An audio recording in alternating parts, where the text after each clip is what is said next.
کیا آپ لوگ جانتے ہیں کہ مکڑی بچے پیدا کرنے کے بعد اپنے بچوں کے باپ کو کیوں قتل کرتی ہے اور پھر وہ بچے بڑے ہو کر ماں کے ساتھ کیسا عبرتناک کام کرتے ہیں؟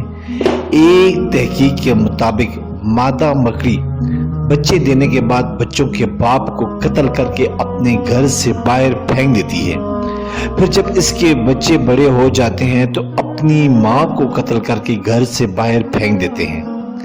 کتنا عجیب و غریب گھرانہ اور یقیناً بدترین گھرانہ ہے۔ قرآن مجید کی ایک سورت ہے جس کا نام عنکبوت عربی کا لفظ ہے جس کو اردو میں مکڑی کہا جاتا ہے۔ قرآن مجید میں اللہ رب العزت نے فرمایا ہے کہ سب سے بودا یا کمزور گھر مکڑی کا ہے۔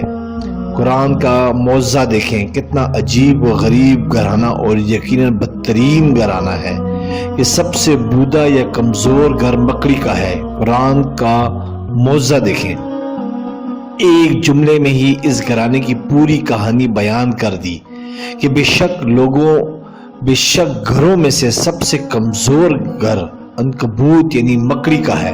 اگر یہ انسان علم رکھتے، انسان مکڑی کے گھر کی ظاہری کمزوری کو تو جانتے تھے مگر اس کے گھر کی معنی کمزوری یعنی دشمنی اور خانہ جنگی سے بے خبر تھے۔ اب جدید سائنس کی وجہ سے بھی اس کمزوری سے واقف ہو گئے ہیں۔ اس لیے اللہ نے فرمایا کہ اگر یہ علم رکھتے یعنی مکڑی کی گھریلو کمزوریوں اور دشمنی سے واقف ہوتے۔ سبسکرائب کریں، لائک کریں اور بیل آئیکن پہ کلک کریں تاکہ آپ کو اس طرح ہی پیاری اچھی اسلامی ویڈیو ملتی رہے۔